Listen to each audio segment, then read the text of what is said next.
Selamat siang, sudah. Ya, ya, selamat siang dan salam sejahtera untuk kita semua. Terima kasih kepada panitia yang telah memberikan kesempatan untuk saya untuk memberikan materi hukum acara pada Pengadilan Hubungan Industrial. Selamat siang untuk peserta PKPA. Pertama-tama saya memperkenalkan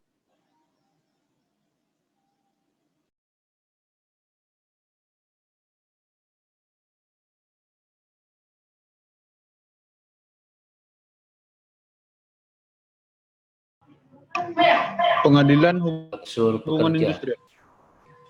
Siang hari ini kita akan masuki materi tentang hukum acara pada Pengadilan Hubungan Industrial. Tentunya sebelum masuk ke materi, saya akan menyampaikan tentang sejarah singkat ya.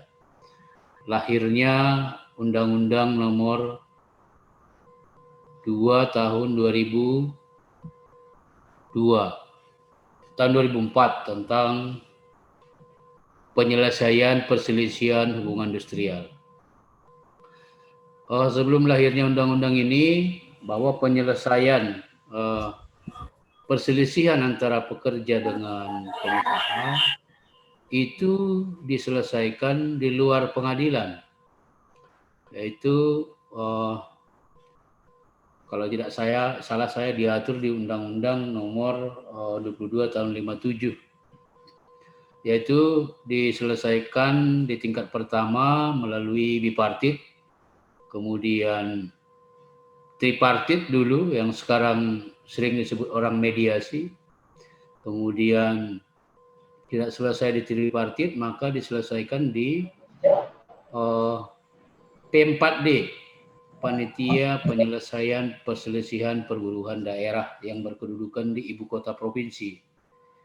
Kemudian setelah itu naik kasusnya ke P4P atau Panitia Penyelesaian Perselisihan Perburuan Pusat. Jadi seiring dengan berjalannya waktu, kaum buruh atau pekerja melihat bahwa sistem jadi sangat panjang prosesnya, mulai dari bipartit, tripartit, P4D, P4P. Sehingga seiring dengan adanya tuntutan era reformasi pada 1998, sebenarnya sejak 94 juga itu sudah disuarakan oleh kaum buruh, menuntut tentang adanya reformasi tentang hukum ketenagakerjaan. Dalam hal ini tuntutan pekerja menuntut pemerintah untuk membuat sebuah sistem atau undang-undang dalam bentuk kebijakan agar penyelesaian perselisihan antara pekerja dengan pengusaha itu dapat diselesaikan secara lebih cepat, murah dan berkeadilan. Jadi itu yang melatar belakangi lahirnya Undang-Undang Nomor 2 tahun 2004 tentang PPHI. Dan pada era Presiden Megawati Soekarno Putri disahkanlah Undang-Undang Nomor 2 tahun 2004 tentang penyelesaian perselisihan hubungan industrial. Nah, walaupun telah disahkan Undang-Undang tentang Pengadilan Hubungan Industrial pada tahun 2004, tidak serta-merta PHI langsung efektif berjalan karena kasus-kasus yang sedang berjalan, yaitu di P4D maupun P4P, semua itu dilimpahkan ke Pengadilan Hubungan Industrial. Tentunya dalam hal ini Pengadilan Hubungan Industrial yang masuk dalam ranah peradilan umum di bawah Mahkamah Agung, yudikatif ya, itu mempersiapkan sarana dan prasarana, infrastruktur untuk bisa berjalan pengadilan hubungan industrial tersebut. Termasuklah itu merekrut hakim, ya, hakim. Karena Undang-Undang Nomor 2 mensyaratkan bahwa ada hakim unsur dari pekerja, ada hakim unsur dari pengusaha. Kemudian ketua majelisnya itu adalah hakim karir, yaitu hakim yang sudah selama ini sudah bertugas begitu. Nah, untuk memenuhi sarana tersebut, maka direkrutlah hakim ad hoc, yaitu dari unsur pekerja dan dari unsur pengusaha. Nah, dalam perekrutan tersebut tentunya membutuhkan waktu. Kemudian juga Mahkamah Agung di pengadilan-pengadilan tingkat pertama juga harus mempersiapkan yaitu kepaniteraan. Kepaniteraan dalam hal ini yaitu kepaniteraan pengadilan hubungan industrial. Nah, waktu itulah yang dibutuhkan oleh Mahkamah Agung untuk mempersiapkan sarana dan prasarana tersebut, sehingga pengadilan hubungan industrial itu efektif berjalan, kalau saya tidak salah, yaitu pada bulan Februari 2006, yaitu di Pengadilan Negeri Padang. Itu langsung oleh Ketua Mahkamah Agung Bagirmanan atau Arifin Tumpah pada waktu itu, ya. Jadi mulai 2006 itulah efektif pengadilan industrial sudah berjalan di Indonesia ini. Nah, itulah sejarah singkat lahirnya pengadilan hubungan industrial yang sampai hari ini tahun 2021 telah berusia hampir 15 tahun. Nah, berbicara tentang pengadilan hubungan industrial, tentunya kita harus melihat bahwa di dalam Mahkamah Agung ada 4 peradilan, yaitu peradilan agama, peradilan militer, peradilan tata usaha negara, dan peradilan umum. Nah, khusus pengadilan hubungan industrial ini masuk dalam lingkup peradilan umum atau sering disebut dengan perdata khusus. Ya, coba materinya dilanjut. Ya, perdata khusus. Jadi yang walaupun pada tahun 2006 tersebut hal ini adalah masih baru, tapi pengadilan industrial itu sudah efektif berjalan pada tahun 2006. Jadi semua perkara-perkara atau kasus-kasus yang sedang berjalan baik di P4D atau P4P itu sudah dilimpahkan ke pengadilan hubungan industrial. Nah, jadi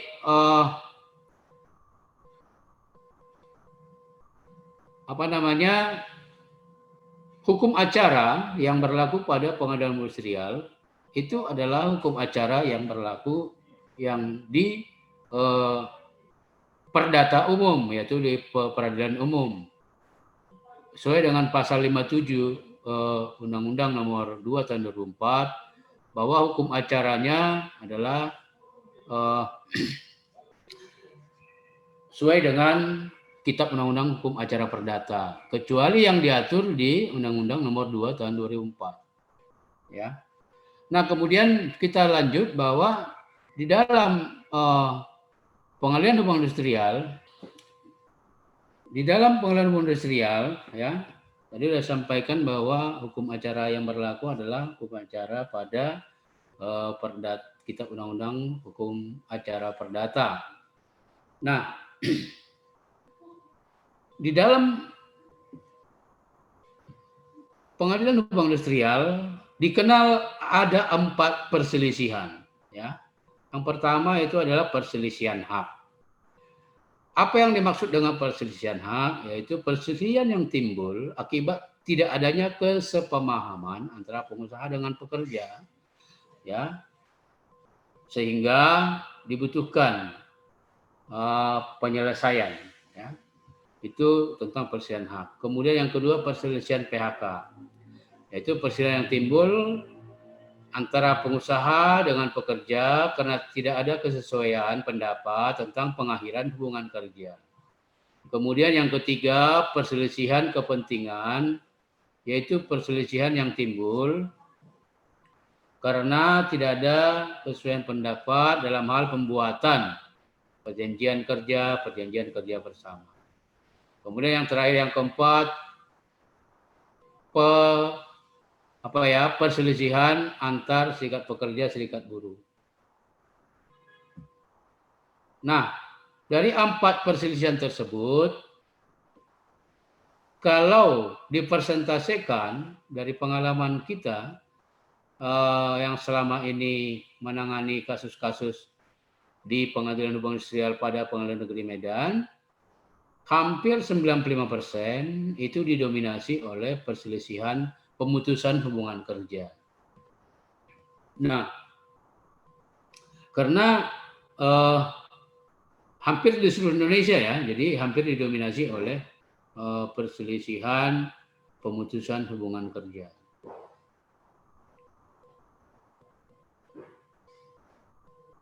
Kemudian yang penting yang perlu kita pahami dalam perselisihan pemutusan hubungan kerja, bahwa pemutusan hubungan kerja itu dapat terjadi bisa oleh pengusaha itu sendiri, dan bisa juga faktor dari pekerja sendiri. Nah, misalnya contohnya kalau dari pengusaha, misalnya adanya terjadi perusahaan omsetnya menurun, atau perusahaan tersebut ganti pemilik, perusahaan tersebut mengalami permasalahan keuangan sehingga harus dimungkinkan pengurangan pekerja. Nah, hal tersebutlah yang dapat menyebabkan faktor PHK munculnya dari pengusaha. Nah, kemudian kalau dari pekerja, misalnya bisa saja pekerja tersebut bekerja pada perusahaan A. Kemudian 1 tahun bekerja, tahun kedua dia mendapat pekerjaan di tempat yang lain yang lebih bagus, ya, mungkin upahnya lebih bagus. Maka dia akan mengakhiri hubungan kerjanya dengan perusahaan A tadi, begitu. Atau dia akan menikah dan ikut suami. Nah, dia akan mengakhiri hubungan kerjanya tadi, gitu. Itu adalah faktor-faktor terjadinya pemutusan hubungan kerja oleh pengusaha maupun pekerja. Lanjut tadi bahwa ada 4 perselisihan tadi: perselisihan hak, perselisihan kepentingan, perselisihan PHK,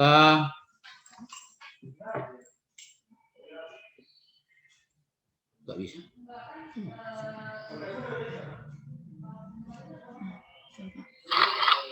Perselisihan PHK dan perselisihan antar SPSB. Sekarang kita lanjut tentang hak-hak normatif pekerja. Nah, berbicara tentang hak normatif pekerja, yang mungkin ini nanti menjadi materi pokoknya kalau dalam mengajukan gugatan, saya kelompokkan ada 4 hak-hak normatif pekerja. Yaitu yang pertama bersifat ekonomis, ya. Ini berkaitan dengan upah atau salary, gaji, THR, upah lembur, kemudian tunjangan tetap, bonus, dan lain-lain. Intinya yang bersifat ekonomis. Hal ini diatur di dalam Undang-Undang Nomor 13 Tahun 2003 tentang Ketenagakerjaan. Yang kedua yaitu bersifat medis. bersifat medis ini berkaitan dengan keselamatan kerja, ya, kecelakaan kerja, ya, dan kesehatan kerja. Nah, ini berkaitan dengan hak-hak sosial, ya, baik kesehatan, keselamatan, kecelakaan kerja bagi pekerja. Ini diatur di Undang-Undang Nomor 24 Tahun 2011 tentang Badan Penyelenggara Jaminan Sosial atau BPJS. Ya. Nah, yang ketiga itu bersifat politis. Bersifat politis ini berkaitan dengan kebebasan berserikat, membentuk, menjadi atau tidak menjadi anggota serikat pekerja, serikat buruh, dan hak melaksanakan mogok kerja di areal perusahaan. Yang bersifat politis ini diatur di Undang-Undang Nomor 21 Tahun 2000 tentang serikat pekerja, serikat buruh. Yang keempat, yang bersifat sosial. Ini berkaitan dengan yang bersifat sosial yaitu cuti nikah, ya, cuti melahirkan, cuti hamil, menghitankan, ya, libur resmi dan cuti-cuti lainnya. Nah, ini hak-hak normatif pekerja. Nah, sekarang kita masuk di mediasi. Jadi sebelum dilakukan mediasi, itu penyelesaian awal atau langkah pertama itu adalah perundingan bipartit. Ya. Perundingan bipartit itu adalah perundingan antara pekerja dengan pengusaha di perusahaan terhadap adanya perselisihan antara pekerja dengan pengusaha. Jadi bipartit tersebut perundingan murni antara pekerja dengan pengusaha tanpa ada orang lain. Nah, sebenarnya perundingan tersebut itulah cara awal untuk menyelesaikan permasalahan antara pekerja dengan pengusaha. Nah, kalau tidak selesai di bipartit, maka diselesaikan di mediasi. Mediasi ini yaitu penyelesaian permasalahan antara pekerja dengan pengusaha yang diperantarai oleh mediator Dinas Ketenagakerjaan setempat. Ya, mediator Dinas Ketenagakerjaan setempat. Nah, dalam hal ini mediator itu berwenang untuk memediasi atau memberikan solusi agar para pihak pekerja dengan pihak pengusaha itu dapat menyelesaikan permasalahannya. Apakah dengan cara adanya kesepakatan, perdamaian, dan hal-hal lain. Tentunya mediasi ini juga adalah hal yang sangat baik sekali apabila dalam tahapan ini permasalahan tersebut bisa diselesaikan. Jadi tidak perlu harus masuk ke pengadilan begitu. Nah, bipartit mediasi itu dibatasi waktu penyelesaiannya, yaitu maksimal 30 hari kerja. Jadi kalau 30 hari kerja tidak selesai di bipartit, maka salah satu pihak itu dapat membuat pengaduan ke Dinas Tenaga Kerja meminta mediator untuk memediasi permasalahan yang ada begitu. Begitu juga di mediasi, itu maksimal juga 30 hari. Apabila tidak selesai, maka salah satu pihak dapat mengajukan gugatan ke Pengadilan Hubungan Industrial di mana tempat pekerja itu bekerja, begitu ya. Nah, tapi apabila di tingkat bipartit atau mediasi itu dapat diselesaikan, maka penyelesaian tersebut dapat dibuat dalam sebuah perjanjian bersama antara kedua belah pihak. Untuk apa fungsi perjanjian bersama? Yaitu untuk sebagai payung hukum agar masing-masing pihak mematuhi apa yang sudah disepakati bersama dalam perjanjian bersama tersebut. Gitu ya. Nah, kalau konsiliasi hal ini jarang kita kita pergunakan, nanti bisa dibaca saja. Begitu juga dengan arbitrase. Nah, sekarang kita masuk dalam tugas dan wewenang Pengadilan Hubungan Industrial. Nah, tugas dan wewenang Pengadilan Industrial yang pertama ya, dia berhak mengadili 4 perselisihan. Ya, ada perselisihan hak, perselisihan PHK, perselisihan kepentingan, dan perselisihan antar serikat pekerja serikat buruh dalam satu perusahaan. Nah, di sini agar nanti para calon-calon advokat ini dapat mudah memahaminya, saya buat di sini ada yang pertama ini ada list warna hijau. Dan pertama dan terakhir itu ada list warna merah. Ini mengartikan supaya mudah kita nanti mengingatnya adalah bahwa untuk perselisihan hak dan perselisihan PHK, apabila putusan terhadap putusan PHI di tingkat pertama, yaitu di pengadilan negeri, salah satu pihak kurang puas atau tidak menerima putusan tersebut, maka masih dimungkinkan adanya upaya hukum, yaitu kasasi ke Mahkamah Agung. Itu makanya saya buat dia listnya warna hijau. Nah, supaya mudah, karena kalau hijau kan itu kan semacam rambu-rambu. Dia masih boleh maju begitu. Tetapi sebaliknya, untuk perselisihan kepentingan perselisihan antar serikat pekerja serikat buruh, saya buat list warna merah. Artinya bahwa untuk perselisihan kepentingan dan perselisihan antar serikat pekerja serikat buruh, putusan PHI di tingkat pengadilan negeri atau di tingkat pertama itu sudah menjadi putusan akhir. Jadi tidak ada lagi upaya hukum terhadap putusan untuk perselisihan kepentingan dan perselisihan antar serikat pekerja serikat buruh. Nah, apalagi sejak tahun 2019 atau efektif 2020 untuk kasus-kasus pengadilan hukum industrial tidak lagi ada upaya hukum luar biasa yang sering disebut dengan peninjauan kembali. Hal tersebut berdasarkan putusan rapat kamar hukum hakim perdata di Mahkamah Agung dan juga dikuatkan oleh putusan Mahkamah Konstitusi. Saya lupa nomornya, yang pasti itu diputuskan di akhir 2019. Jadi untuk perkara PHI itu tidak dibolehkan lagi adanya upaya hukum luar biasa atau peninjauan kembali. Untuk itu, ya, bagi nanti kawan-kawan yang akan menjadi advokat, sebelum membuat gugatan, terlebih dahulu harusnya diteliti dulu supaya tidak ada kesalahan dalam pembuatan gugatan, dan dalam mengajukan gugatan, gugatannya itu tidak terjadi kesalahan dan dapat hasil yang lebih baik. Ya, kita lanjut. Nah, ini adalah prosedur pengadilan hubungan industrial. Mulai dari tingkat bipartit yang warna pink, kemudian di tingkat disnaker yang itu ada gambar mediasi, ya, dan juga di pengadilan hubungan industrial, ya, itu semua ada batasan-batasan hari penyelesaiannya. Tapi catatan di sini, karena ini adalah makalah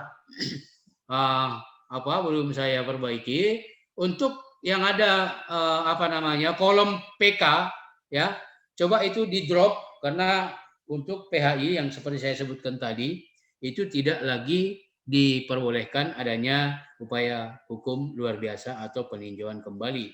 Jadi boleh kalau saudara punya makalah ini, boleh itu di drop saja, dicoret begitu ya.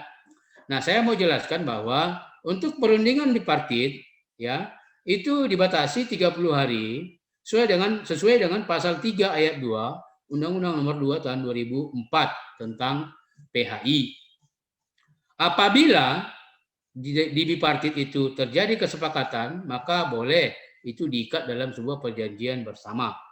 Kemudian juga di bipartit, apabila para pihak tidak ada kata sepakat, maka salah satu boleh membuat pengaduan terhadap permasalahan yang terjadi ke disnaker. Maka nanti mediator akan memediasi. Jadi dia masuk dalam kolom mediasi. Mediasi, kalau ada kata sepakat juga diikat dalam perjanjian bersama. Di mediasi juga dibatasi 30 hari. Nah, apabila di mediasi tidak ada kata sepakat, maka salah satu pihak boleh mengajukan gugatan ke Pengadilan Hubungan Industrial.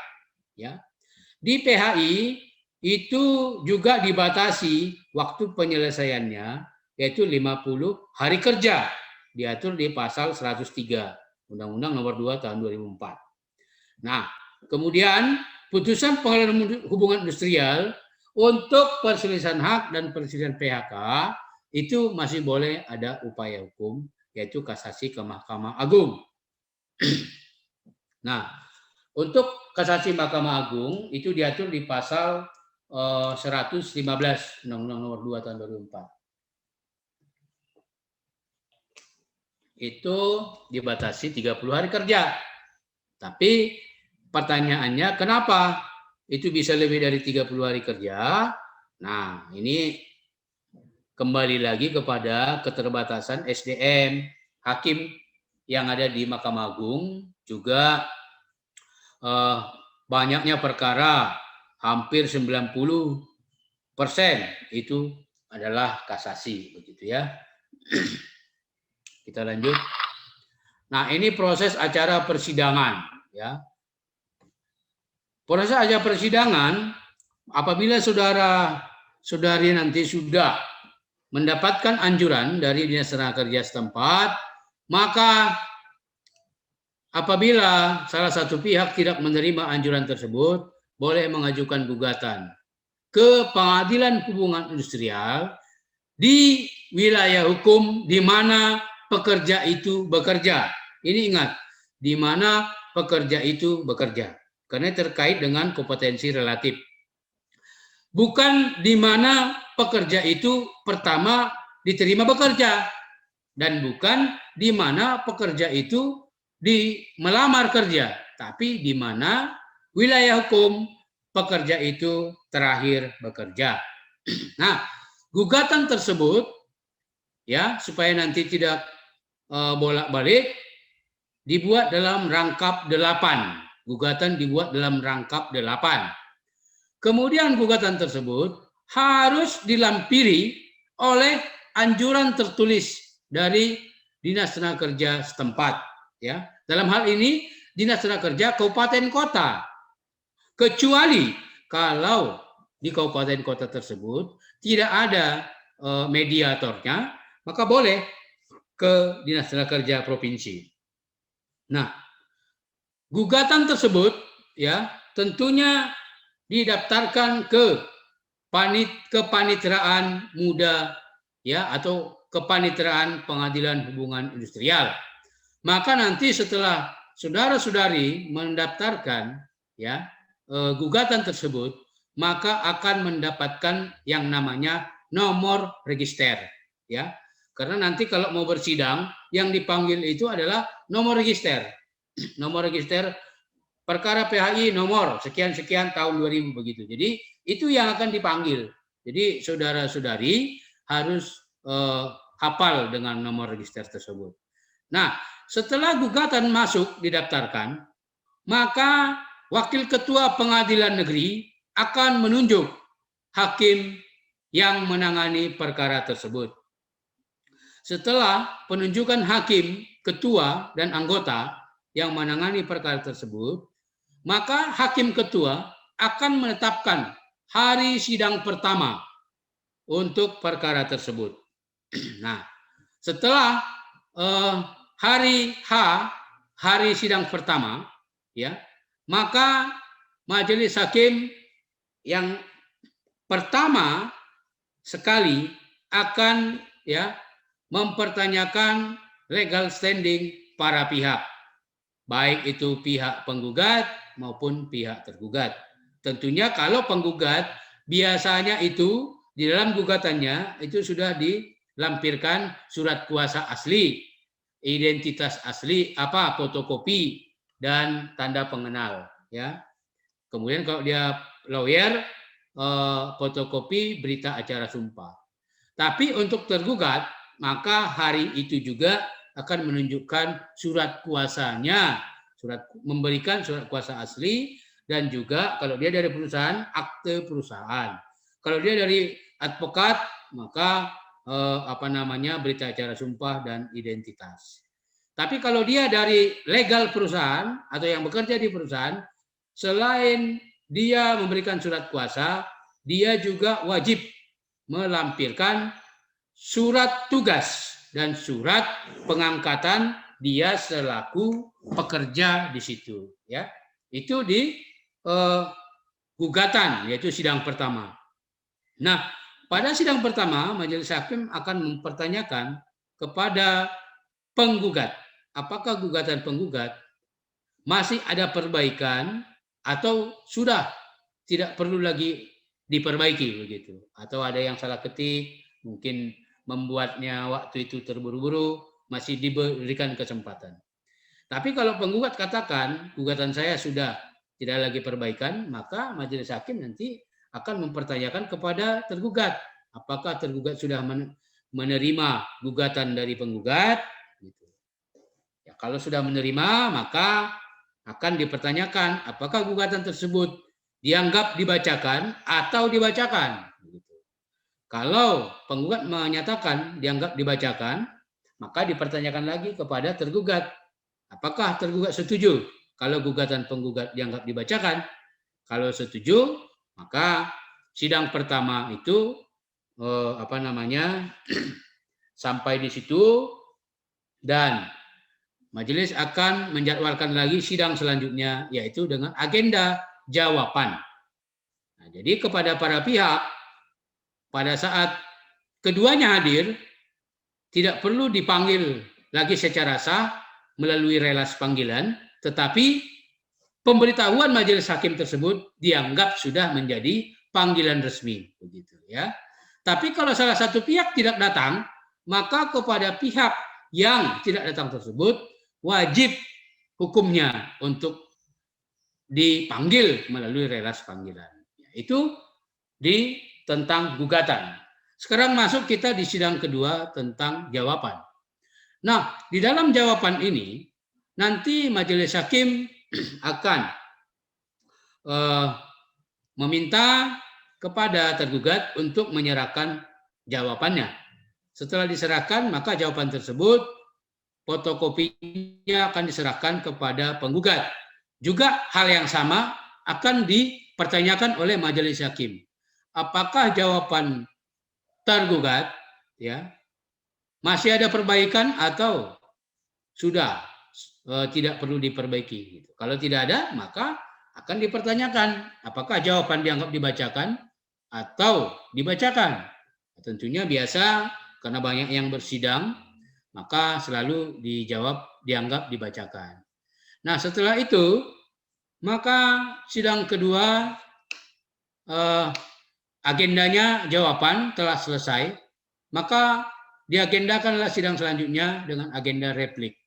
Replik ini adalah kewajiban dari penggugat. Karena gugatannya dibantah oleh tergugat dalam jawaban, maka penggugat menguatkan lagi gugatannya atau membantah lagi jawaban tergugat, yaitu di dalam replik oleh penggugat. Setelah itu, maka masuk agenda duplik di sidang selanjutnya. Duplik ini juga adalah akibat jawaban dari tergugat telah dibantah oleh penggugat dalam repliknya, maka tergugat juga akan menguatkan jawabannya dalam dupliknya, begitu. Jadi ini adalah jawab jinawab antara para pihak. Setelah agenda replik dan duplik, maka masuk yaitu agenda yang paling sangat penting dalam sebuah persidangan, yaitu pembuktian. Pembuktian ini adalah karena ini adalah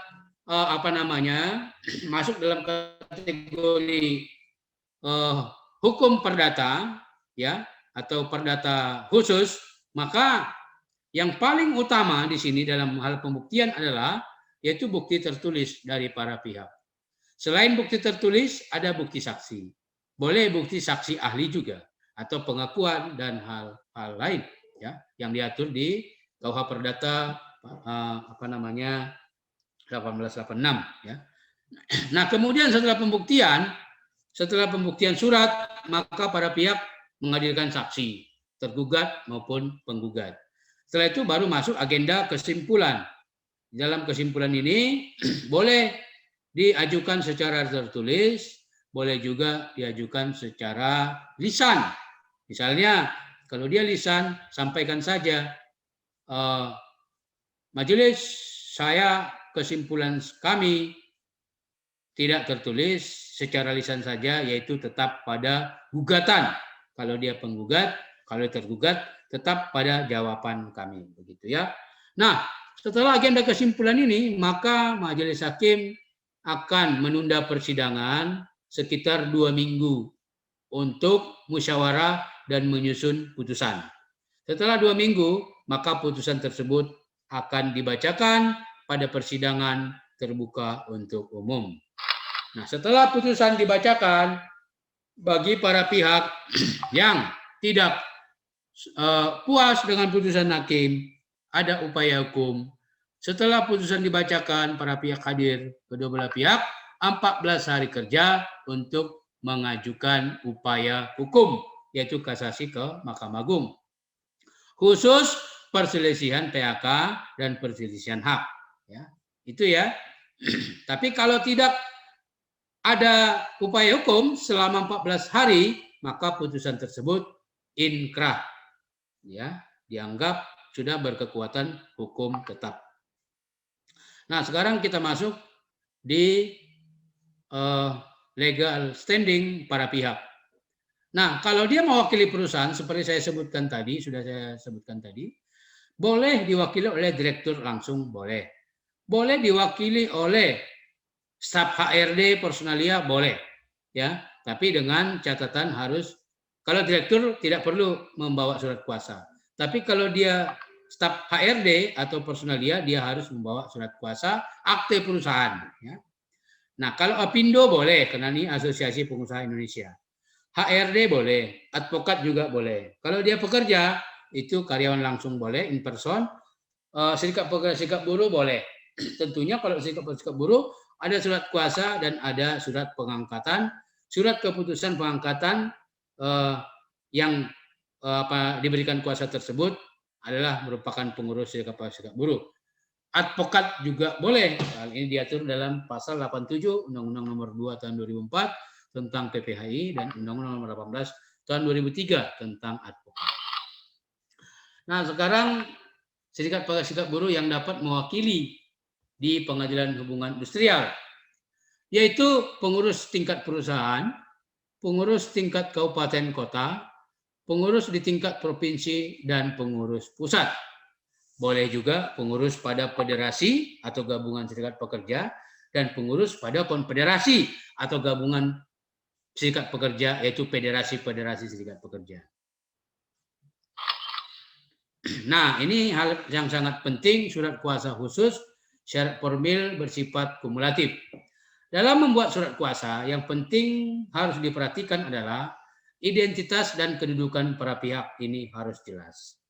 Harus jelas penulisan nama, ya, kemudian alamat yang dituju, ya, alamat kantor kita, karena nanti berhubungan dengan dokumen-dokumen untuk ke depannya. Jelas dan spesifik surat kuasa untuk berperan di pengadilan. Ya, tentunya pasti di peradilan umum, di pengadilan negeri kalau dia PHI. Kompetensi relatif. Nah, kompetensi relatif dalam PHI ini berkaitan dengan wilayah hukum, ya, tempat yang diajukan gugatan, pengadilan PHI untuk mengajukan gugatan, yaitu yang paling mudah diingat, yaitu pengadilan di mana wilayah tempat pekerja itu bekerja. Tempat terakhir pekerja bekerja. Jadi bisa saja ada perusahaan multinasional, dia melamar di Jakarta. Kemudian 1 tahun dia bekerja di Jakarta. Tahun kedua ada pengembangan perusahaan, dia bekerja dipindahkan ke Pekanbaru misalnya. Setahun kemudian dipindahkan ke Medan. Kemudian di tahun keempat terjadi perselisihan yang mengakibatkan PHK. Pertanyaannya, di manakah pekerja tersebut mengajukan gugatannya di pengadilan PHI manakah? Begitu ya. Nah, ini nanti supaya mudah nanti mengingat, coba nanti baca pasal 81 Undang-Undang Nomor 2 Tahun 2004. Pasal 81 Undang-Undang Nomor 2 Tahun 2004. Di sana disebutkan gugatan diajukan di pengadilan di mana tempat pekerja bekerja. Ya, jadi bukan di mana tempat pekerja melamar kerja atau di mana tempat pekerja diterima bekerja, tapi di mana tempat pekerja terakhir bekerja. Disitulah diajukan gugatan PHI-nya. Ya, itu jangan lupa. Nah, kemudian kita lanjut menyebutkan secara ringkas dan konkret pokok dan objek sengketa yang diperkarakan. Jadi harus disebutkan secara ringkas. Apakah dia perselisihan hak? Apakah dia perselisihan PHK? Apakah dia perselisihan kepentingan? Apakah dia perselisihan antar serikat pekerja serikat buruh dalam satu perusahaan? Kita lanjut ya. Nah, ini tentang surat gugatan. Surat gugatan diajukan kepada pengadilan negeri sesuai dengan kompetensi. Saya sudah sebutkan tadi. Kompetensi ini ada dua, kompetensi absolut dan kompetensi relatif. Kalau kompetensi absolut, yaitu adalah 4 peradilan. Peradilan agama, peradilan militer, peradilan tun, dan peradilan umum. Khusus PHI, ini masuk dalam lingkup peradilan umum, yaitu pengadilan negeri, yaitu PHI, pengadilan khusus. Perdata khusus. Jadi ajukan gugatan ke pengadilan negeri. Kalau tentang kompetensi relatif yang saya sebutkan tadi, ya, gugatan diajukan pada pengadilan hubungan industrial, pada pengadilan negeri di mana pekerja itu bekerja terakhir. Pasal 81 Undang-Undang Nomor 2 Tahun 2004, ya. Nah, kemudian masuk kita formulasi surat gugatan. Formulasi surat gugatan ini terdiri dari 3, kalau saya kelompokkan di sini. Yang pertama, identitas para pihak. Di dalam gugatan yang penting harus diperhatikan, yaitu identitas para pihak. Identitas penggugat dan tergugat. Hal ini sangat penting karena berkaitan dengan pemanggilan para pihak melalui relas panggilan. Apabila saudara-saudari nanti salah dalam membuat identitas para pihak, baik nama dan alamat, itu akan merugikan saudara-saudari sendiri dalam hal gugatannya ke depan. Untuk itu, sebelum membuat gugatan, tentunya penting sekali diperhatikan secara seksama dan harus teliti tentang identitas para pihak, baik penggugat maupun tergugat. Nama, alamatnya, begitu ya. Kemudian nama perusahaannya, jangan ada yang kurang, begitu. Nah, kemudian masuk tentang posita atau fundamentum petendi atau hukum, ya, argumentasi hukum dalam saudara-saudari membuat gugatan. Hukum apa yang dilanggar? Hukum apa yang seharusnya diterapkan? Hak apa yang dilanggar? Hak apa yang seharusnya diberikan oleh pengusaha? Dan yang terakhir, itu semua intinya di dalam petitum atau tuntutan. Setelah saudara-saudari tadi membuat identitas para pihak, penggugat tergugat, kemudian membuat argumentasi hukum, hukum apa yang dilanggar, hukum apa yang seharusnya, hak apa yang dilanggar, hak apa yang seharusnya, kewajiban apa yang dilanggar, kewajiban apa yang seharusnya, maka saudara-saudari itu membuat sebuah tuntutan yang disebut dengan petitum. Ya, di dalam petitum harus sejalan dengan posita, tidak boleh bertentangan. Ini penting agar gugatan saudara nanti tidak dieksepsi oleh lawan.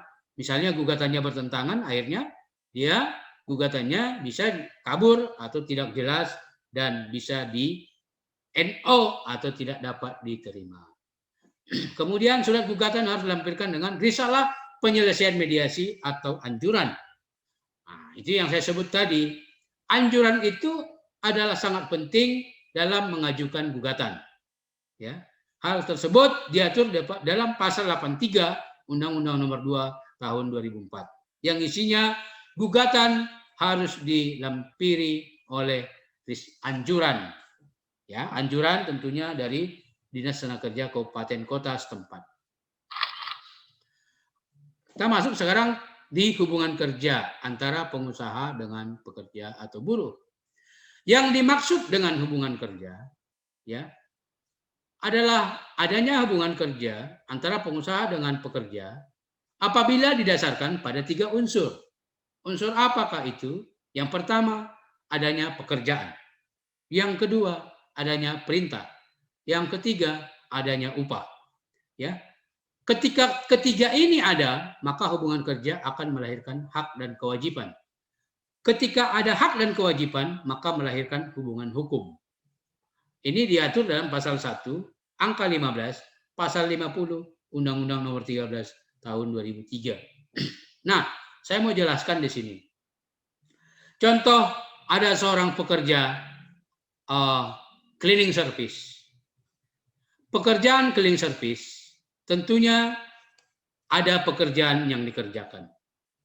Pekerjaan cleaning service tentunya ada perintah kerja yang diberikan oleh atasan.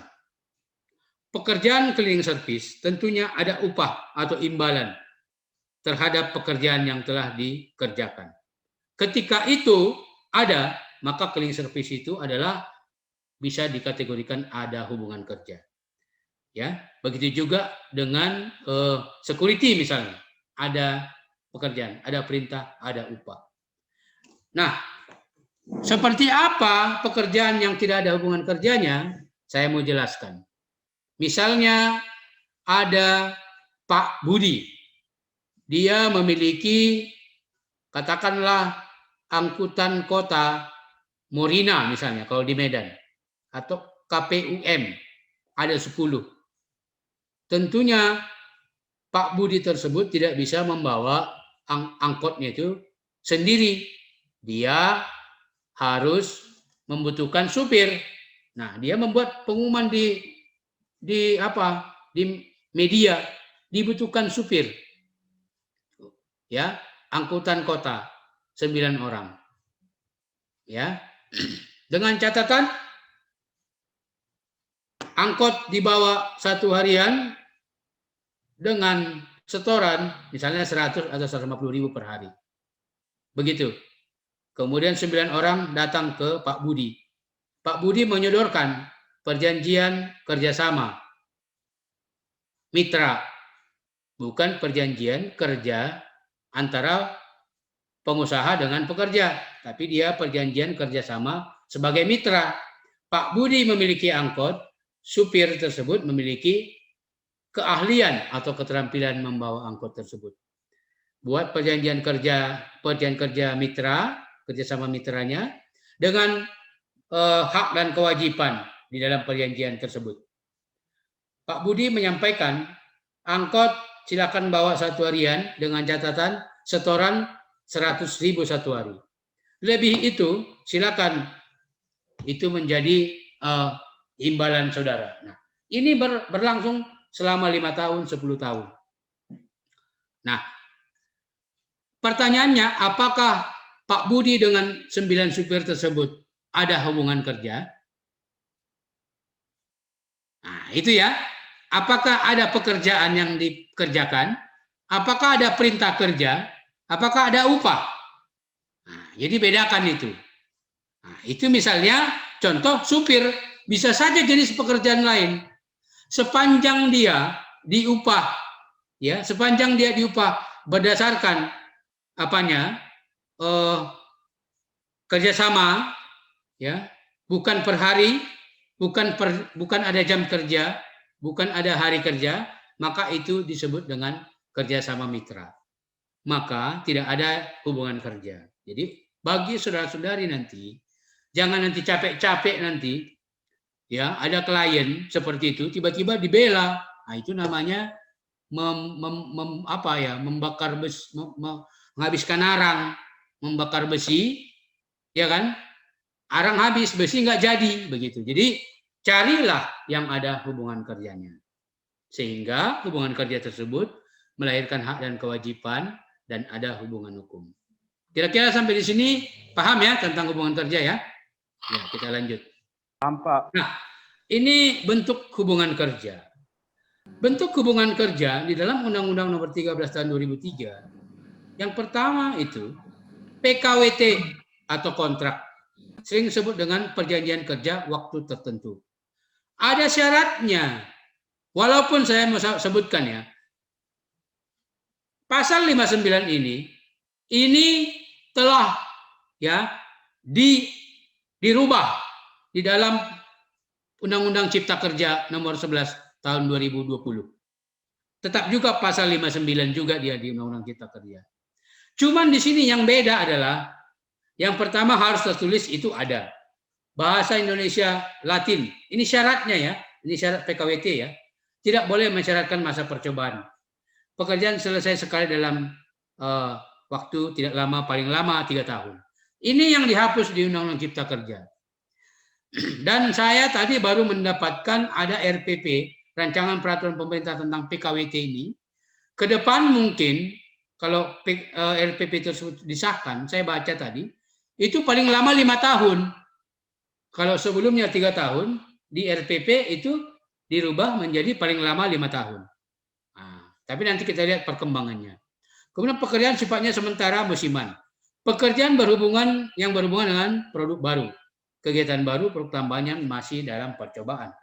Nah, hal inilah yang menjadi syarat perjanjian kerja waktu tertentu. Nah, sekarang kita masuk dalam yang kedua, perjanjian kerja waktu tidak tertentu. Atau sering disebut dengan pekerja tetap atau pegawai tetap. Apa ini yang menandakan PKWTT atau pekerja tetap?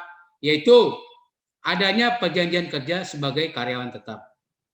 Ya, adanya pengangkatan berupa surat keputusan sebagai karyawan tetap.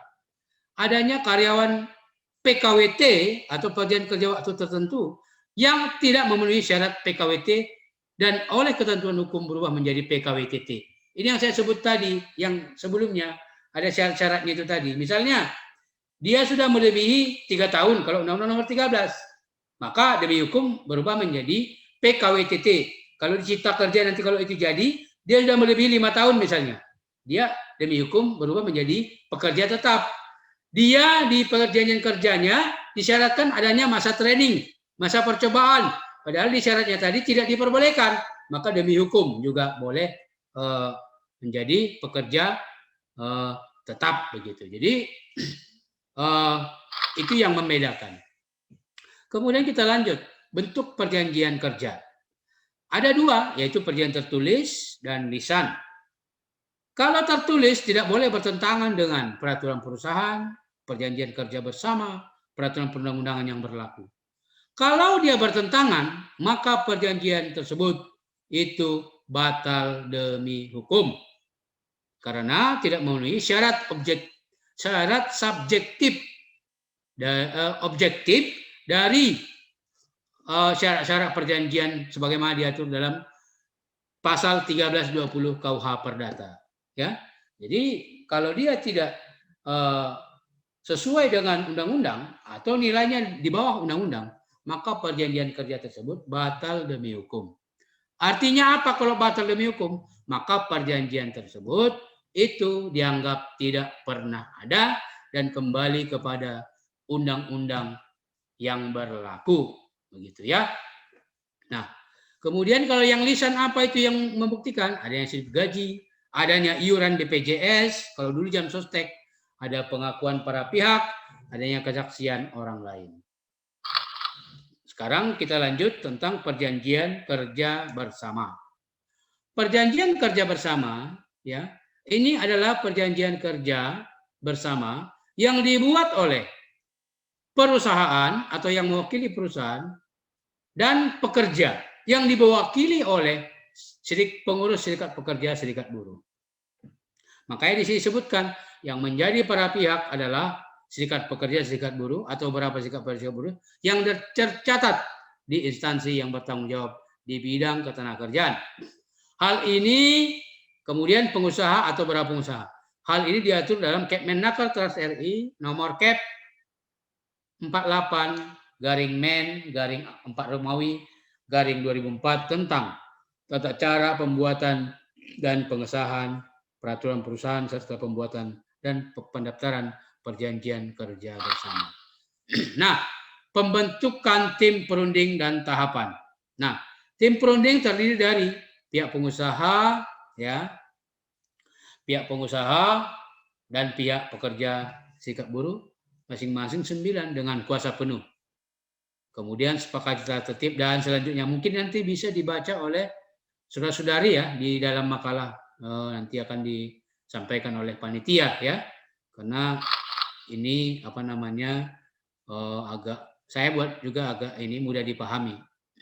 Pendaftaran penjagaan kerja bersama ditujukan kepada instansi ketenagakerjaan kabupaten kota untuk perusahaan yang terdapat hanya satu wilayah kabupaten kota. Jika perusahaan tersebut hanya terletak di kabupaten kota, perjanjian kerja bersama cukup didaftarkan ke Dinas Tenaga Kerja kabupaten kota tersebut. Kepala instansi ketenagakerjaan provinsi, apabila perusahaan tersebut terdapat lebih dari satu kabupaten kota dalam satu provinsi. Jadi misalnya perusahaan tersebut ada di Medan, ada di Deli Serdang, ada di Pematang Siantar, ada di Labuan Batu, itu pendaftaran PKB-nya wajib kepada Dinas Tenaga Kerja Provinsi. Kemudian ke Dirjen Pembinaan Hubungan Industrial untuk perusahaan yang terdapat dalam lebih dari satu provinsi di seluruh Indonesia. Misalnya ada di Sumatera Utara, ada di Riau, ada di Aceh, ada di Jawa Timur, ada di Makassar, Sulawesi Selatan, maka PKB-nya didaftarkan di Dirjen Pembinaan Industrial di Kementerian Tenaga Kerja Republik Indonesia di Jakarta. Nah, sekarang kita masuk dalam putusan Mahkamah Konstitusi. Saya mau tegaskan bahwa Undang-Undang Cipta Kerja nomor 11 tahun 2020 yang baru-baru ini disahkan tidak ada menganulir, tidak ada membatalkan ya terhadap ya putusan Mahkamah Konstitusi yang telah diputus oleh Mahkamah Konstitusi ya berdasarkan pasal-pasal yang telah di judicial review. Apakah dia ada penambahan norma atau berkekuatan hukum atau tidak terhadap pasal tersebut. Jadi semua putusan Mahkamah Konstitusi terhadap pasal-pasal Undang-Undang Nomor 13 itu tidak ada dibatalkan oleh Undang-Undang Cipta Kerja Nomor 11 tahun 2020. Intinya putusan Mahkamah Konstitusi tersebut tetap berlaku. Ya, ini putusan Mahkamah Konstitusi nomor 12 tahun 2003. Ini berkaitan dengan sebenarnya tentang kesalahan berat ya. Kesalahan berat yang sering dijadikan oleh pengusaha untuk memutus hubungan kerja terhadap pekerjanya. Oleh putusan Mahkamah Konstitusi ini, MK menyatakan bahwa pasal 158 ya, pasal 159 Undang-Undang Nomor 13 tahun 2003 tidak mengikat. Artinya tidak boleh lagi dasar atau dalil pengusaha untuk mem-PHK pekerjanya dengan alasan pekerja melakukan kesalahan berat. Apa itu kesalahan berat? Bisa melakukan pencurian, berkelahi, ya, melakukan tindak kekerasan kriminal, menggelapkan, dan hal-hal lain yang diatur di pasal 158. Kemudian ini juga mengatur tentang daluarsa hak dan daluarsa PHK. Kalau daluarsa PHK hanya berlaku pada PHK sesuai dengan Undang-Undang Nomor 13 pasal 160 tentang pekerja menjalani proses pidana dan pekerja mengundurkan diri atas kemauan sendiri pasal 162 Undang-Undang Nomor 13 tahun 2003. Itu tentang daluarsa PHK. Jadi kalau PHK karena proses pidana itu ada daluarsa yaitu 1 tahun.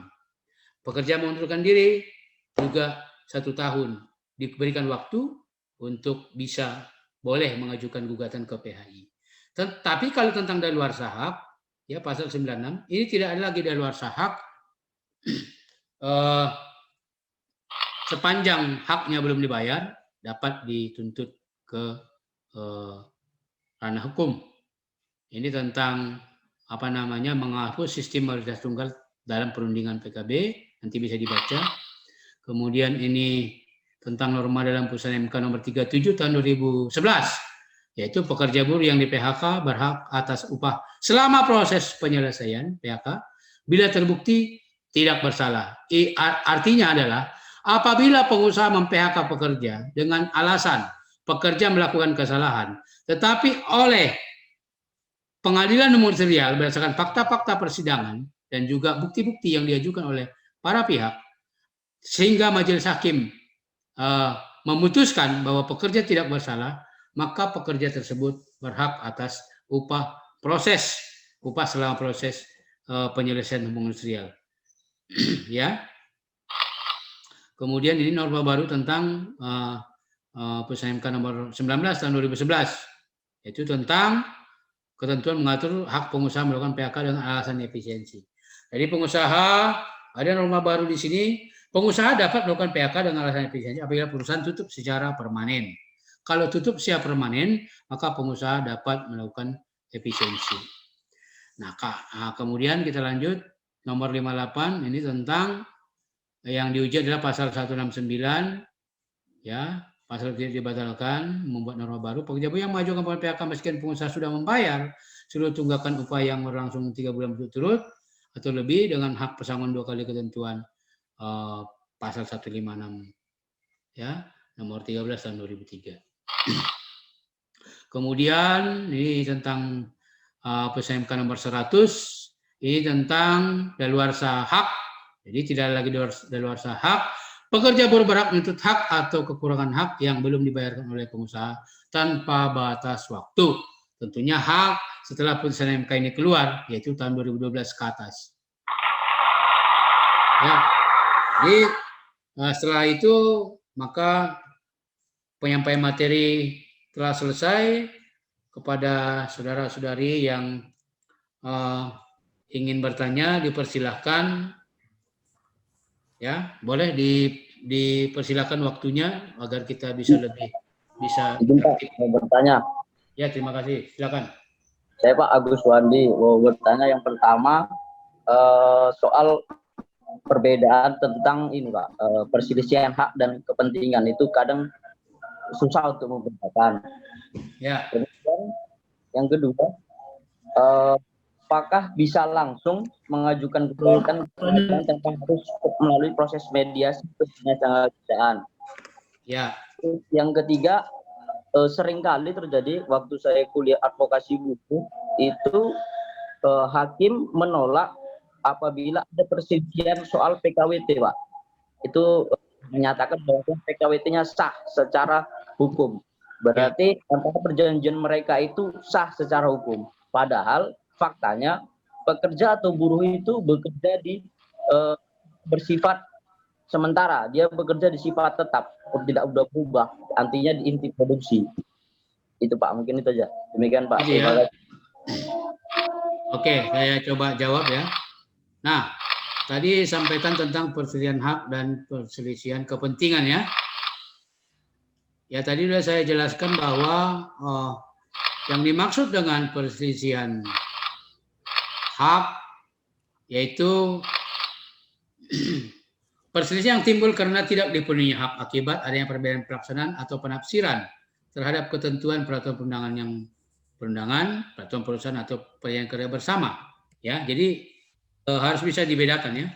Kalau perselisihan kepentingan, perselisihan yang timbul dalam hubungan kerja karena tidak adanya kesesuaian pendapat mengenai pembuatan dan atau perubahan syarat-syarat kerja yang ditetapkan dalam PP PKB.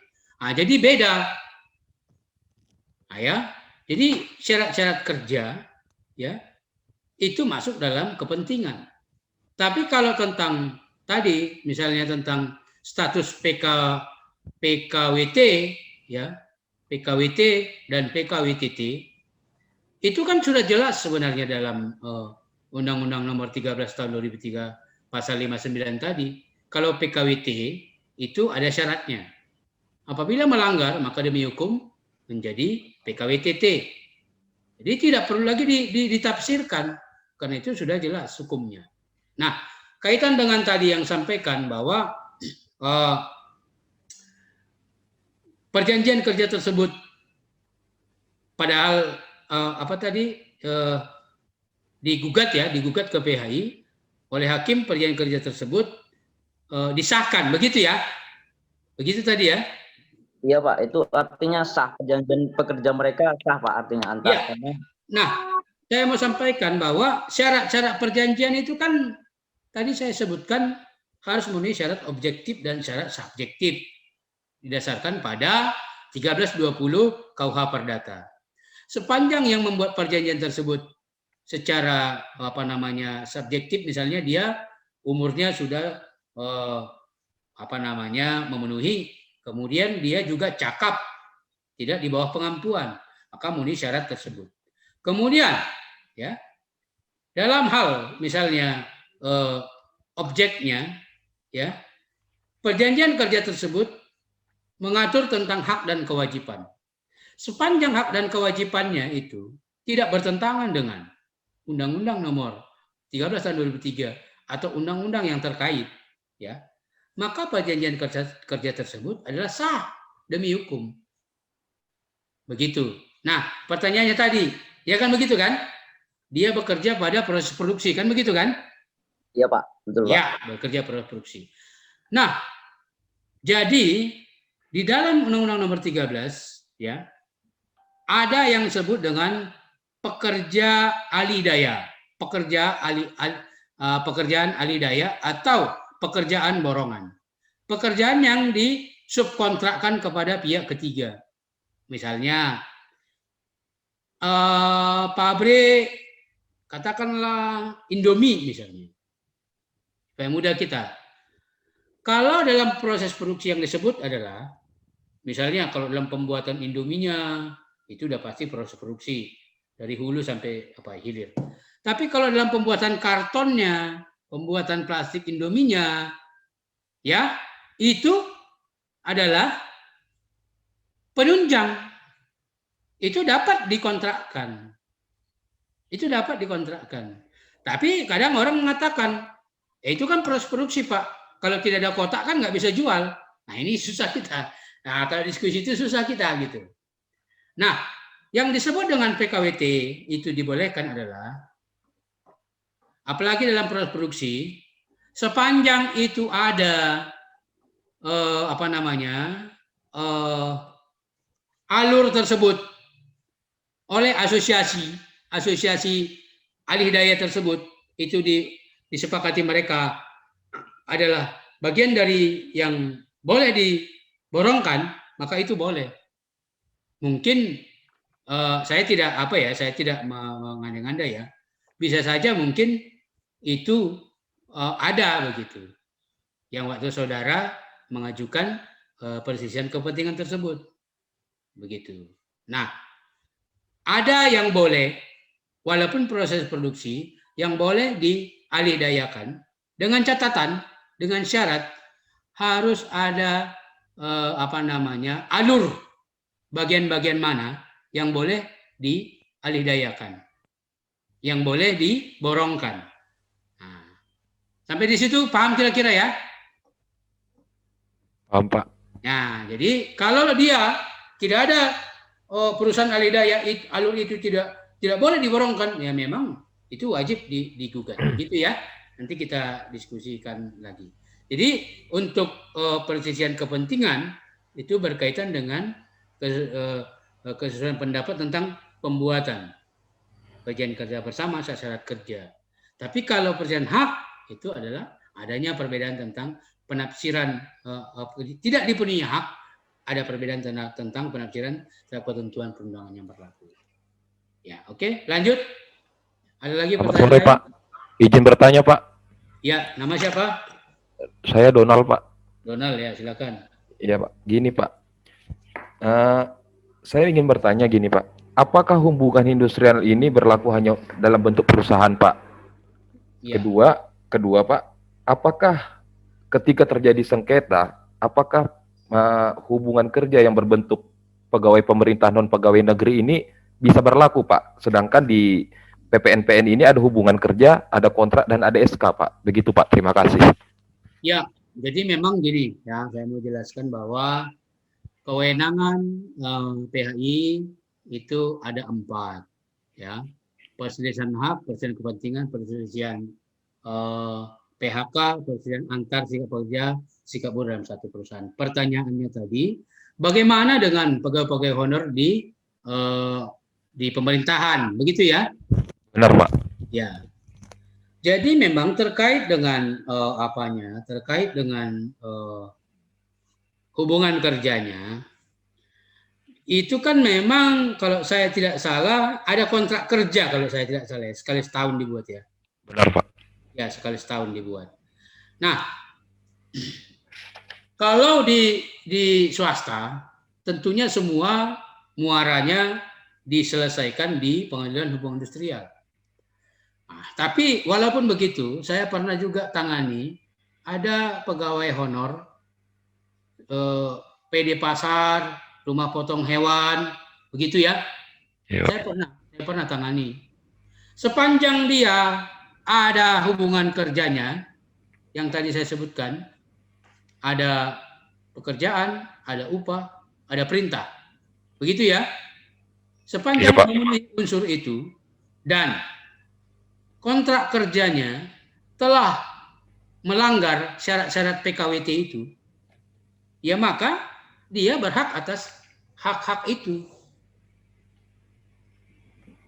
Nah, itu misalnya, ya maka instansi tersebut ya diperintahkan bayar pesangonnya.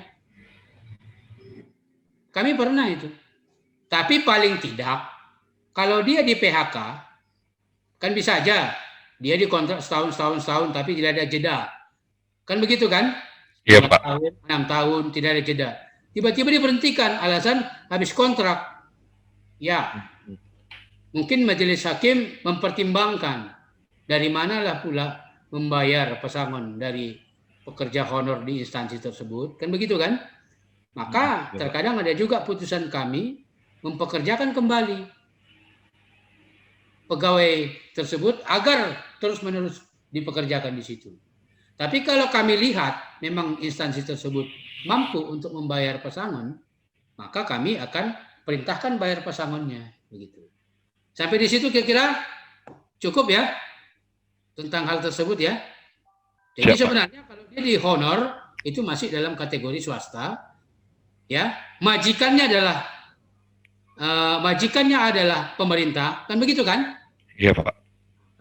Apa bedanya dengan pegawai swasta yang majikannya adalah pengusaha, kan begitu? Iya. Nah, jadi tetap berlaku, ya. Berlaku. Oke ya, ada lagi yang lain kira-kira? Terima kasih, Pak. Ya, sama-sama. Izin bertanya, Bang. Ya, silakan. Siapa namanya? Galaksi Sagala, Pak. Galaksi, ya, silakan. Begini, Pak. Halo, Pak. Ya, lanjut. Begini, Pak. Terkait masalah yang undang-undang yang baru saja banyak bermasalah tentang Undang-Undang Cipta Kerja atau Omnibus Law. Betul. Bagaimana pendapat Bapak? Bapak kan seorang hakim di PN. Bagaimana pendapat Bapak tentang Undang-Undang Tenaga Kerja terhadap PHI? Ada nggak yang bertentangan dengan PHI ataukah memang Undang-Undang Tenaga Kerja ini tetap pada dasarnya pada Undang-Undang Nomor 13 Tahun 2003 tentang tenaga kerjaan itu? Ada nggak yang berubah dalam halnya penanganan di PHI? Terima kasih, Pak. Aku hanya menanya pendapat Bapak, Pak. Jadi sebenarnya itu bukan pendapat saya tentang undang-undang, itu saya sampaikan. Karena kalau kita nggak bisa berpendapat, yang buat undang-undang kan DPR, kita hanya melaksanakan undang-undang. Tapi kalau pertanyaannya apa perbedaan, ya saya bisa jelaskan. Yang pertama begini, Undang-Undang 13 tahun 2003 tentang ketenagakerjaan, walaupun itu sudah hampir 8 tahun, ini sudah 2021, saya melihat sebenarnya hak-hak pekerja itu cukup terlindungi, ya, walaupun ada plus minus pasti ada ya.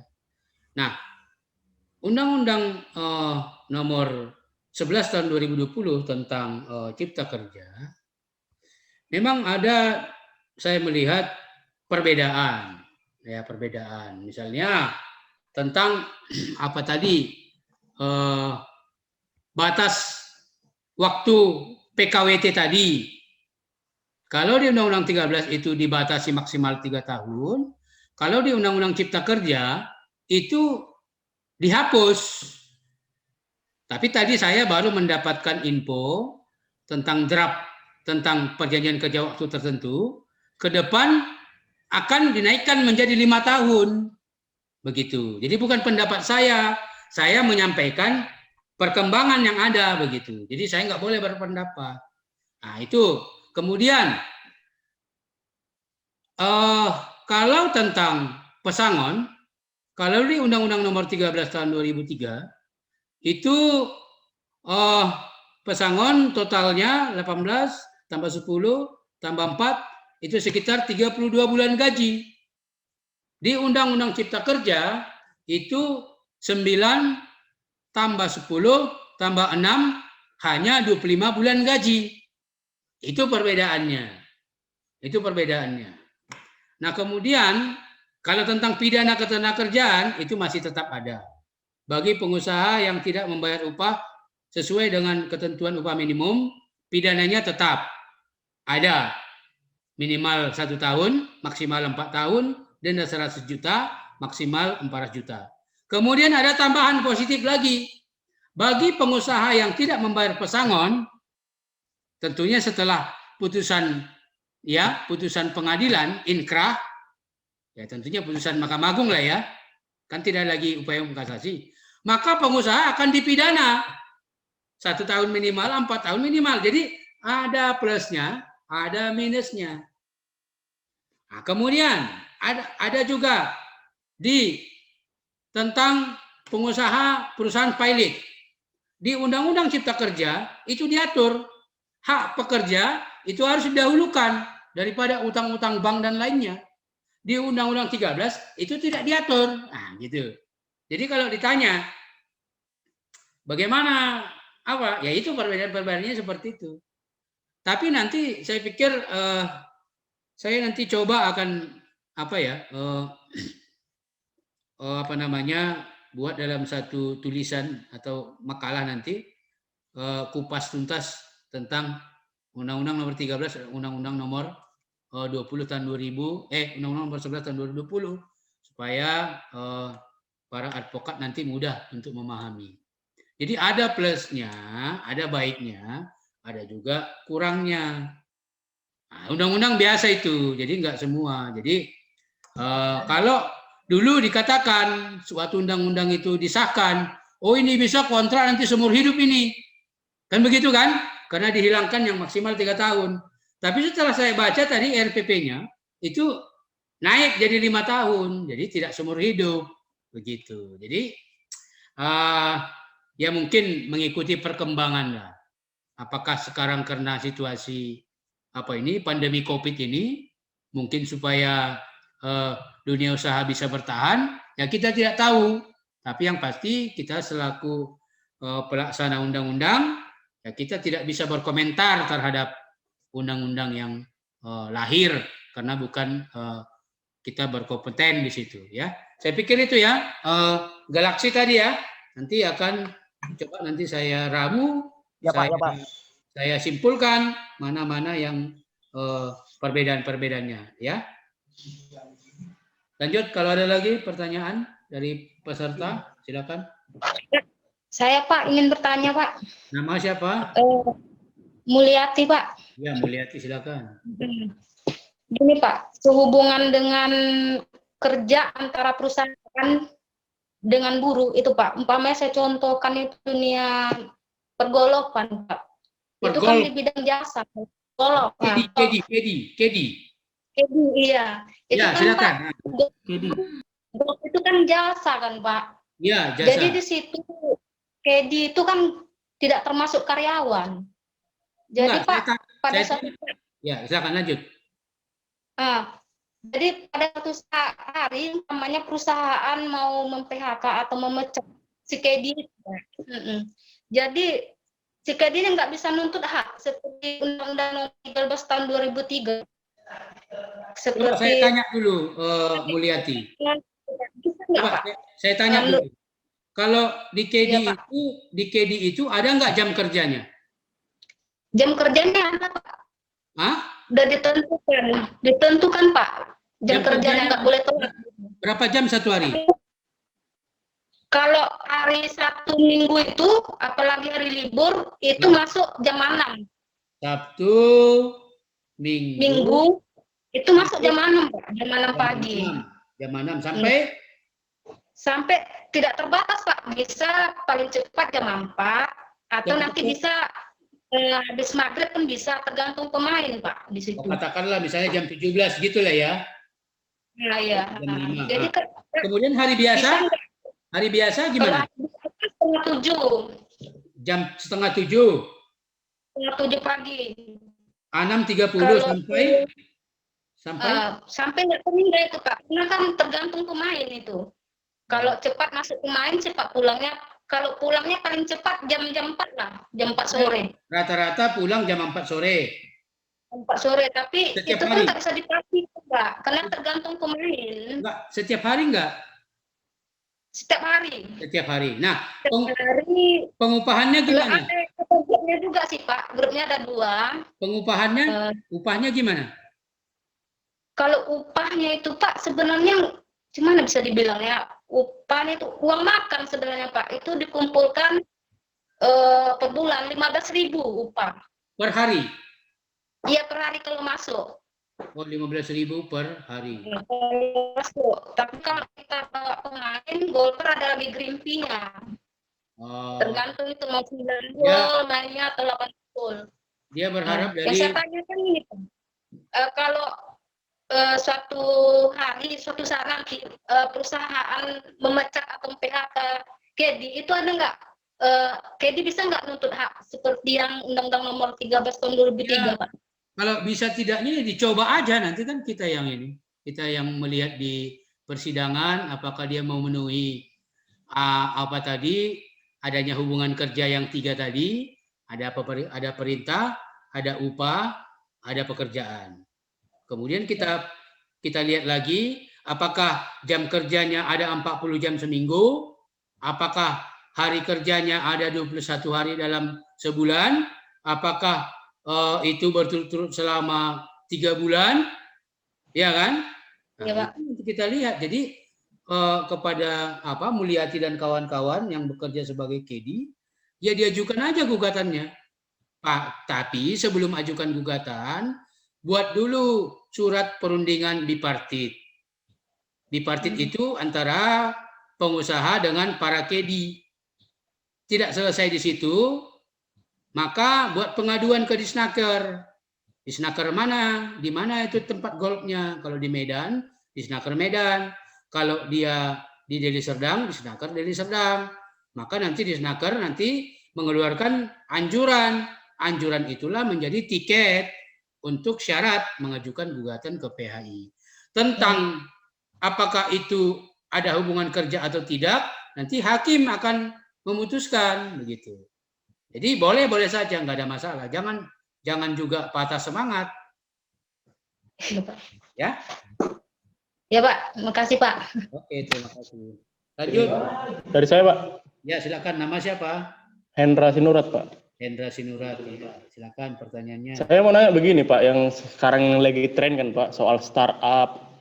Nah, ini terkait soal contoh, Pak, pekerjaannya kan sekarang ini lebih cenderung berbasis kemitraan antara aplikator dan mitra. Contoh Gojek. Itu perlindungan hukum bagi mereka. Contoh Gojek itulah, Pak, misalnya. Artinya kan perlindungan hukum bagi mereka kan tidak ada, Pak. Misalnya kendaraan mereka asuransinya gimana, sementara kan itu kendaraannya kendaraan mereka sendiri dan sejenis-sejenisnya, Pak. Soal hak-haknya lah, Pak, sebagai mitra, Pak. Ya. Apakah perlu ada pembaruan hukum di situ, Pak, untuk pengaturan tentang itu, Pak? Mengingat saat ini tren pekerjaan itu sedang berkembang. Betul, Pak. betul. Jadi sebenarnya begini. Kalau dia mitra, tentunya adanya kerjasama antara pemberi kerja dan pemilik skill atau pemilik alat produksi. Ya, pemberi kerja tentunya ini dia punya aplikasi kan begitu. tentang hal tersebut namanya perjanjian sebagai mitra itu bukan ranahnya pengadilan hubungan industrial. Itu masuk dalam ranah perdata biasa atau perdata umum. Makanya dalam hal menandatangani perjanjian kerja mitra tersebut sebagai mitra tersebut, tentunya tidak boleh sepihak. Haruslah dimusyawarahkan antara pemberi kerja dalam hal ini yang memiliki aplikasi dan tukang Gojek yang memiliki alat produksi yaitu sepeda motor. Diatur di situ kalau rusak ini siapa yang nanggung, kalau misalnya ini berapa persennya. Jadi memang saya sepakat, memang harus ada pembaruan hukum terhadap itu. Apakah dia masuk dalam undang-undang perlindungan konsumen atau undang investasi atau undang-undang yang lainnya. Tapi tentunya itu tidak masuk dalam ranah pengadilan hubungan industrial. Tapi karena kita berdiskusi nggak ada masalah. Itu saya pikir perkuatlah di persatuan kawan-kawan Gojek untuk meningkatkan posisi tawar terhadap pemilik aplikasi, begitu. Ya kan? Dia milik aplikasi memang punya modal, tapi yang kerja di lapangan kan kawan-kawan semua, begitu. Ya coba kalau kawan-kawan sendiri yang memiliki aplikasi, yang tukang Gojek kan tinggal dia kan. Nah, jadi pendapat saya coba itu dibuat terobosan, dibuat gerakan, ya mungkin juga persatuan Gojek butuh pemikiran-pemikiran hukum, ya dibuat diskusi terhadap kepada akademisi-akademisi apa solusi yang terbaik terhadap apakah perlu pembaruan hukum terhadap permasalahan tersebut. Saya pikir itu ya, Hendra ya. Oke Pak. Ya, lanjut. Kalau ada lagi pertanyaan yang lain. Pak, mau tanya Pak. Ya, nama siapa? Stanley Pak. Siapa? Stanley Pak. Henry ya, silakan. Stanley. Coba kuat suaranya. Stanley. Pak Lee. Stanley.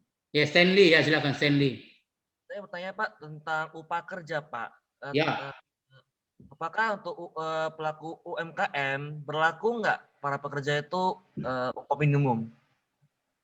Ya, jadi memang di Undang-Undang Nomor 13 itu tidak dibedakan apakah dia UMKM atau perusahaan besar. Dia diwajibkan membayar upah sesuai dengan upah minimum. Walaupun begitu, tentunya inilah menjadi pemicu lahirnya Undang-Undang Cipta Kerja. Di Undang-Undang Cipta Kerja telah dibedakan bagi UMKM tidak diwajibkan membayar upah minimum. Tapi upah kesepakatan antara pekerja dengan pengusaha UMKM tersebut tentunya yang masuk akal pula lah. Janganlah pula karena kesepakatan karena pengusaha lebih kuat, pekerja lebih lemah, ya suka-sukanya buat upah. Tentunya ya lihatlah pula trennya, kan begitu kan? Jadi kalau upah kesepakatan bisa saja ketika usaha itu ya berkembang pesat bisa aja di atas upah minimum. Tapi kalau usahanya memang ya untuk masih merangkak ya harus juga gitu ya. Stanley ya, begitu ya. Oke Pak. Terus soal outsourcing Pak. Outsourcing silakan. Biasanya outsourcing kan pakai PKWT Pak. Berarti ada kontrak kerjanya gitu kan. Ada batas kontraknya gitu. Nah kalau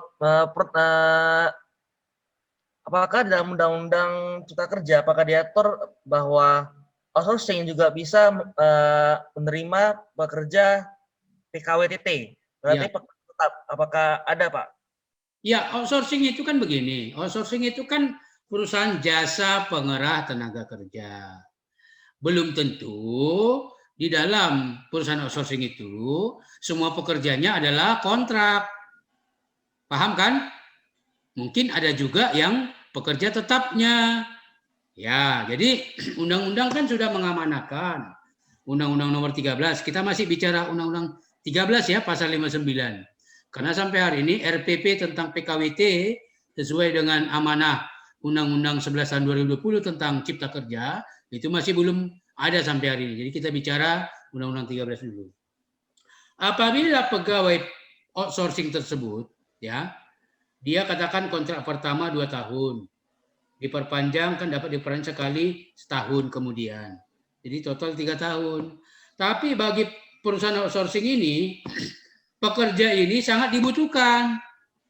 Maka dia ya diangkatnya menjadi pekerja tetap atau dibuatnya lagi kontrak baru tapi tidak ada jeda, maka demi hukum statusnya berubah menjadi PKWT atau perjanjian kerja waktu tidak tertentu.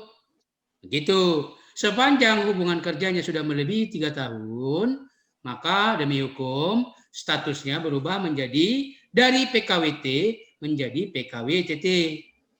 Jadi boleh di outsourcing itu ada pekerja tetapnya, tapi bagi pekerja yang masih memenuhi syarat pasal 59 tersebut, yang boleh di PKWT, maka dia masuk kategori pekerja kontrak atau PKWT.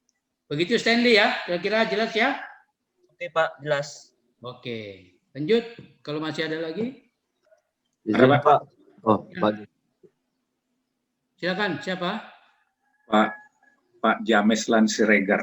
Ya, silakan Pak. Jadi ini Pak pertanyaan, ada pekerja yang sudah bekerja di suatu perusahaan di atas 5 tahun. Ya, 5 tahun. Jadi dia ingin ya resign lah atau mengundurkan diri karena sesuatu hal, apakah itu mungkin karena ikut suami mau nikah. Nah, kira-kira seperti ini Pak, apakah bisa mendapat pesangon dari perusahaan ini?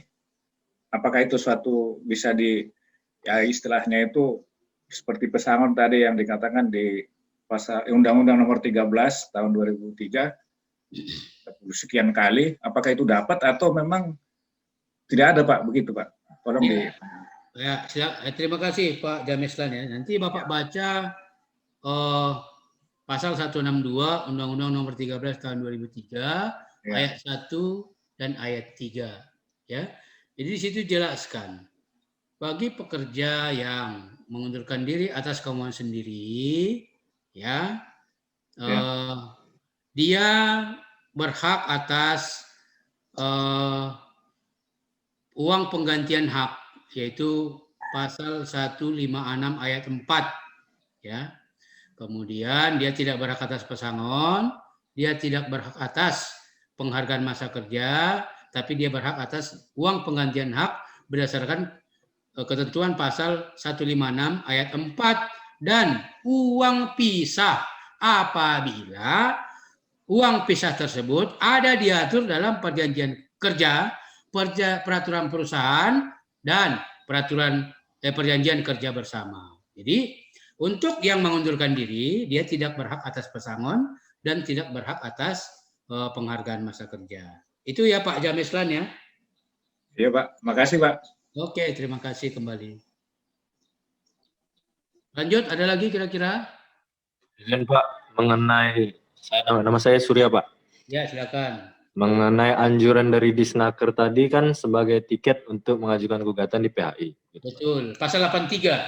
Ya, cuma apakah pelaksanaan anjuran itu tidak ada sanksinya gitu Pak? Maksudnya biar si buruh ini tidak terus-menerus mengajukan ini, mengajukan itu. Jadi pesangon dia nggak keluar-keluar gitu Pak. Prosesnya kan terlalu lama. Ya, terima kasih Pak. Ya, jadi memang kan saya sebutkan tadi prosedur dalam penyelesaian perselisihan industrial untuk saat ini itu diselesaikan di luar dan di dalam pengadilan. Untuk di luar pengadilan, yang pertama penyelesaiannya di tingkat bipartit, yaitu perundingan antara pengusaha dengan pekerja untuk menyelesaikan permasalahan kedua belah pihak. Apabila tidak selesai, maka lanjut ke mediasi. Apabila tidak selesai, maka mediator akan mengeluarkan namanya anjuran tertulis. Ya, namanya anjuran yang menganjurkan, karena anjuran itu bukan produk hukum. Dia hanya syarat bagi para pihak yang tidak menerima anjuran tersebut untuk mengajukan gugatan. Untuk apa gugatan?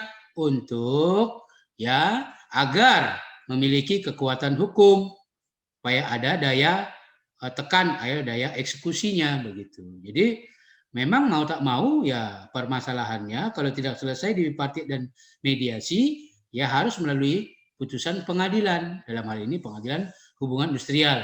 Di situlah nanti berkekuatan hukum, hak-haknya itu, apakah pesangonnya berapa, karena kan itu adalah kewenangan pengadilan hubungan industrial. Apakah PHK-nya itu sesuai dengan ketentuan, apakah PHK-nya itu tidak sesuai. Oleh karena tidak sesuai, berapa hak pesangonnya, kalau sesuai, berapa hak yang harus diterima. Jadi memang putusan pengadilan ya adalah syarat mutlak. Jadi putusan pengadilan adalah yang menyatakan sah atau tidaknya pemutusan hubungan kerja tersebut. Berapa besaran hak yang harus diterima oleh pekerja tersebut. Jadi itu ya, Surya ya. Baik Pak, terima kasih Pak. Oke, sama-sama. Lanjut. Cukup kira-kira? Cukup. Kalau masih ada nggak apa-apa, boleh 1, 2, 3 orang boleh nggak apa-apa. Kalau masih ada kurang jelas, saya berharap pada teman-teman nanti dalam menjalankan tugas advokat setelah dilantik, ya khususnya di dalam hukum acara atau pengadilan hubungan industrial, ya dapat ya berjalan dengan baik. Tentunya setelah kita sudah berinteraksi begini, sudah mengikuti PKPA, saya pikir ya apa yang saya sampaikan itu dapat bermanfaat bagi teman-teman supaya nanti gugatannya itu bisa berjalan dengan baik, tidak di NO, kan malu kan, nanti ada pula yang nanya, dulu PKPA siapa yang ngajar? Ya bilang pula nama saya kan, ya kan? Iya Pak. Malu lah saya, padahal sudah kita jelaskan. Kalau dia pekerjanya itu bekerja di Medan, maka gugatannya diajukan di PHI Medan. Kalau dia bekerja terakhir di Aceh, maka gugatannya diajukan di PHI Aceh. Walaupun dia dulu melamar kerja di Jakarta, diterima di Jakarta. Ingat, di mana terakhir pekerja bekerja, di sanalah diajukan gugatannya. Begitu. Saya pikir itu. Kira-kira ada lagi? Kalau tidak ada, biar kita tutup. Satu lagi, izin Pak. Ada lagi? Satu lagi izin Pak. Ya, silakan. Siapa namanya? Donald Pak. Donald. Iya Pak. Ya, silakan. Pak, gini Pak, ada nggak undang-undang yang lebih spesifik untuk mengikat pekerja kontrak ini di pemerintahan Pak? Yang lebih spesifik gitu Pak? Ya, sepengetahuan saya nggak ada. Itu mungkin gini ya. Jadi undang-undang aparatur sipil negara atau apa mungkin coba baca, saya kurang apa juga gitu. Apakah ada undang-undang yang mengatur tentang kontrak kerja itu gitu ya. Saya kebetulan tidak ahli di bidang itu. Tapi kalau ditanya tentang ketenagakerjaan ya mungkin ya bisa kita jawab ya. Gitu ya Donald ya. Ya Pak, terima kasih Pak. Oke. Cukup kira-kira peserta? Cukup Pak. Cukup Pak. Izin minta kontak lah Pak. Hah? Nomor kontak HP. silakan. Catatlah 081. Sudah? 081 396 811 316. Coba bacakan. 081 396 811 316. Itu WA saya juga. Sudah. Sudah Pak, makasih Pak. Pak, terima kasih Pak. Saya ucapkan terima kasih pada peserta. Seluruhnya nanti sudah bisa menjadi pengacara yang sukses. Tapi yang terutama di masa pandemi ini kita bisa menjaga kesehatan dan tetap sehat untuk melaksanakan aktivitas kita sehari-hari. Jadi sekian dan terima kasih. Selamat siang untuk kita semua. Selamat siang Pak.